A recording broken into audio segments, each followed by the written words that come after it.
In this presentation, I've spoken about what is language and what does it do, and the evolution of language. And thirdly, I've spoken about language as a code. And finally, I've spoken about the theories of origins. What is language and what does it do? So, language is the expression of human personality in words, whether spoken or written. It serves as the universal medium for conveying the common facts and feelings of everyday life, and it enables us to communicate our emotions and abstract thoughts and even to convey our concrete information about the exact position of things which are absent. With the use of language, we are able to talk about something which is not even present. Moving on to the evolution of language, the emergence of language was a defining movement in the evolution of humans, and it remains in the minds of many philosophers and linguists and biologists as a quintessentially human trait. Attempts to shed light on the human language have come from many areas, including studies of primate social behavior, the diversity of existing human languages, and the development of language in children, and also the genetic and anatomical studies, and so on. And studies of birds, bees, and mammals have shown that complex communication can evolve without the need for grammar or for large vocabularies of symbols. Language as a code. One of the most striking characteristics of human language is its referential power, where words stands for entities. For example, if we take the name John, it can stand for a particular person even in his absence. We can talk about the person even in his absence. So language can be seen as a code here. Human communication, like that of honeybees or vervet monkeys, relies on the use of code. Here we should keep in mind that experiments have been conducted on honeybees or vervet monkeys based on how they communicate. So as I said, just like the honeybees and vervet monkeys, human communication also relies on the use of code, and interpretation of signs produced by the communicating individual is impossible for any other individual who does not know the meaning of them. However, there is a fundamental difference between the code used by the bees and the monkeys and the type of code we use when we speak as humans.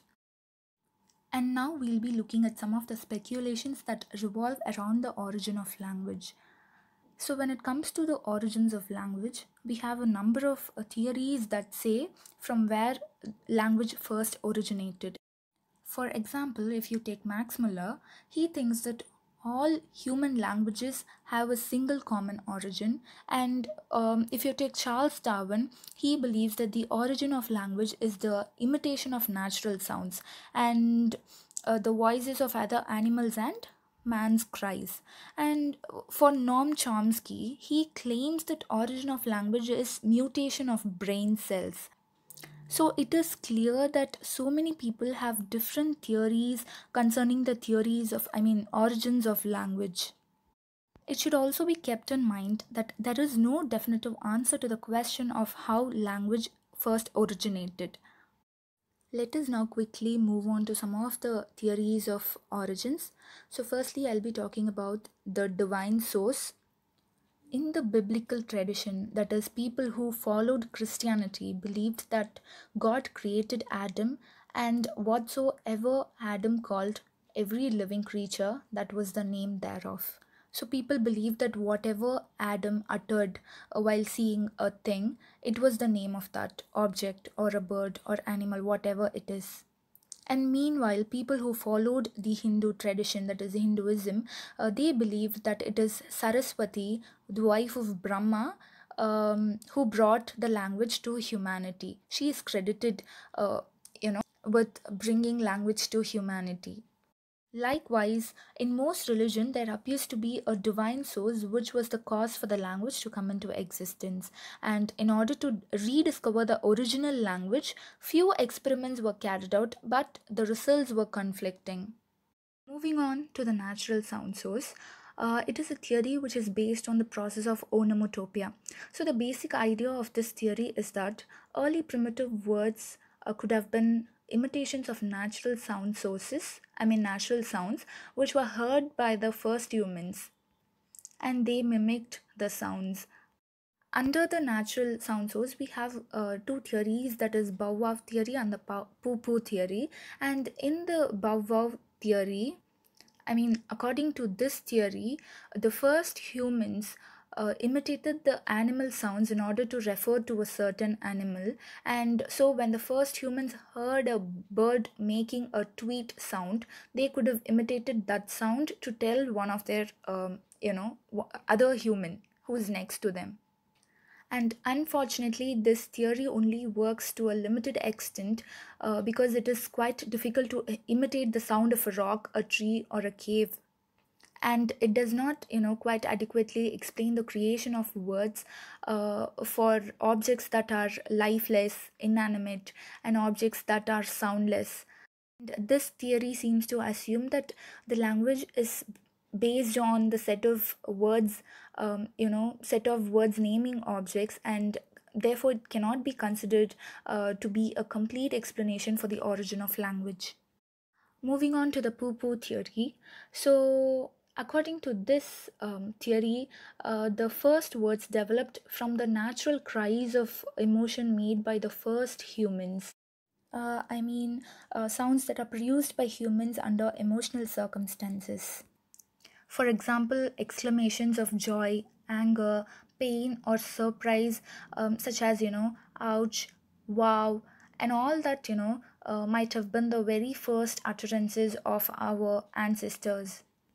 And just like the bow wow theory, this is also just an assumption, because emotional expressions, such as ouch and all that, are produced, mostly when there is sudden intakes of breath, and it rather happens unintentionally. So these expressive noises, people make under these emotional circumstances cannot be, considered, or can hardly be considered as words, and therefore, they are very unlikely to be considered to be the source of language.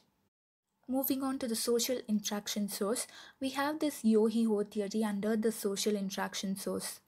So a person called Jesperson, he nicknamed the social interaction source into yo-hi-ho theory, where sounds are produced using physical effort by people involved in a communal labor. So it involves the utterance of sounds and physical effort, and more specifically, the sounds needed to coordinate a physical activity involving several people. So it involves several people to make the sounds and noise. It mostly involves grunts or noise. For example, people sing songs while rowing a boat, or while reaping, or while lifting heavy objects. So these people, they coordinate with one another, and they make noises or sounds, sing song in a rhythmic order. And then the musical adaptation source. So this is quite simple actually, because according to Charles Darwin, he says that music came before language.